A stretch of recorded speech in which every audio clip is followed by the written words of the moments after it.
इंतकाम भाग 6। खाना खाकर तीनों बेडरूम में सोने चले जाते हैं, लेकिन किसी को नींद नहीं आ रही थी।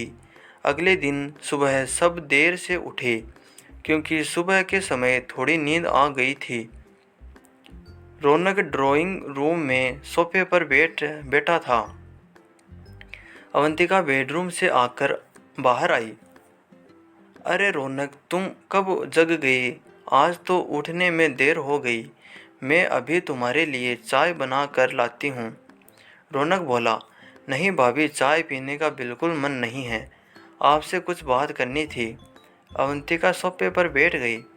हाँ हाँ रौनक, बोलो क्या बात है? रौनक ने गहरी सांस लेते हुए कहा, भाभी मैं अमृत को सब कुछ बता देना चाहता हूँ। अवंतिका ने उसे बीच में टोकते हुए कहा, नहीं रौनक, अभी ऐसा मत करना। तुम्हारी बात सुनकर वो हम सब से मिलने आ जाएगी। उसे भी उसी रास्ते से आना होगा। मैंने सुना है नर पिशाच बहुत तेजी से इंसानों की गंध सूंघ लेते हैं। कहीं उन्हें अमृता को तुम्हारे रिश्ते के बारे में पता लग गया तो वो उसे नुकसान पहुंचा सकते हैं।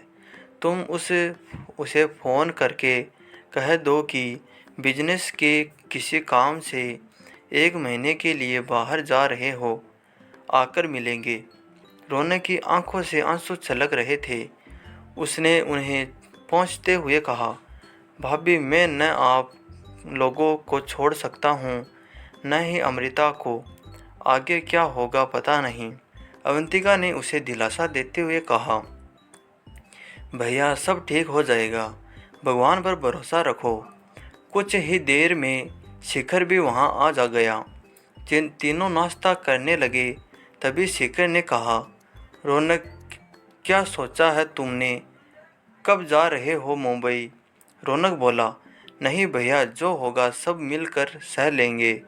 मैं आपको अकेला छोड़कर कहीं नहीं जा रहा हूँ। किसी तरह दिन बीता, रात होने लगी। तभी किसी ने दरवाज़ा खटखटाया। रौनक ने दरवाज़ा खोला तो सामने काला कुर्ता धोती पहने एक आदमी खड़ा था।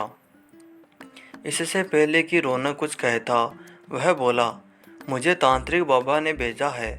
वो रात को पूजा करने आएंगे। पूजा का सामान एक जगह इकट्ठा कर लीजिए और सभी नहाकर जमीन पर आसन लगाकर बैठ जाइए। यह कहकर वह चला गया। उसकी बात सुनकर अवंतिका ने पूजा की सारी तैयारी कर ली थी। सभी नहाकर तैयार होकर एक कमरे में आसन बिछाकर बैठ गए।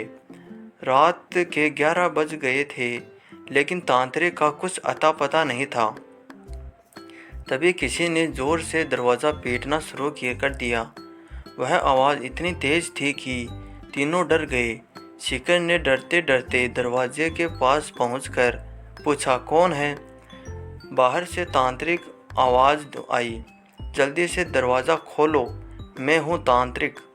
शिखर ने दरवाज़ा खोला तो देखा तांत्रिक अपने 2 चेलों के साथ खड़ा था। उसके माथे से खून बह रहा था। वे तीनों जल्दी से अंदर आए और उन्होंने दरवाज़ा बंद कर दिया। शिखर बोला, ये आपके सर पे खून कैसे निकल रहा है?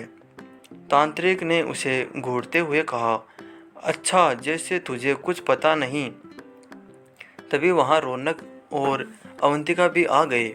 शिखर बोला, क्या कहा रहे हो बाबा, मुझे कैसे पता होगा?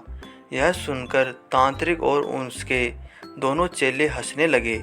उनके ठहाकों से पूरा घर गूंज गया।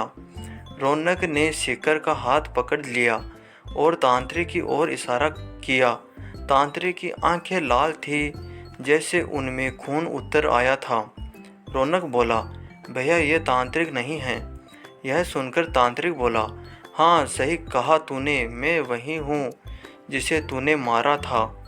मुझसे बचकर कहाँ जाएगा तू? शेखर, रौनक और अवंतिका तीनों डर से कांपने लगे। ये तो तांत्रिक के भेष में नर पिशाच उनके घर में आ गए थे। तीनों को सामने साक्षात मौत नजर आ रही थी।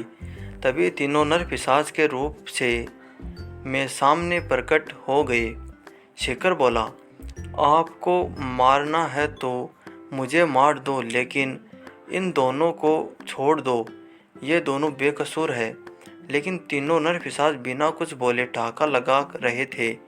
उनमें से तांत्रिक का रूप लिए नरपिशाच बोला, तू तो मेरा शिकार है, लेकिन ये दोनों जो मेरे साथ है, इन्हें भी तो खून पीना है।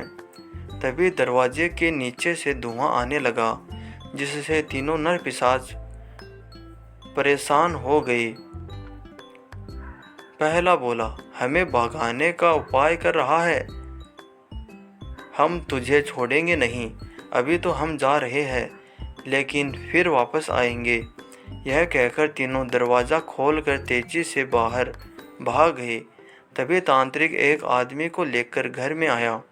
तांत्रिक बोला, मैं जैसे ही तेरे घर के सामने आया, मुझे एहसास हो गया कि तुम तीनों पर हमला हो चुका है। तभी मैंने धूनी जलाकर तेरे दरवाजे के बाहर फेंकी, जिससे वे तीनों भाग गए। अवंतिका जोर जोर से रोने लगी, बाबा आज आपने हमें बचा लिया, नहीं तो हम मारे जाते। शेखर और रौनक दोनों कुछ बोल नहीं पा रहे थे, मौत अभी अभी उन्हें छूकर गुजरी थी। तभी तांत्रिक बोला, चिंता मत करो, मैं अभी मंत्रों से इस घर को बांध देता हूँ, फिर इस घर में कोई बुरी शक्ति घुस नहीं पाएगी। चलो पूजा शुरू करते हैं। कुछ ही देर में तांत्रिक ने पूजा शुरू की।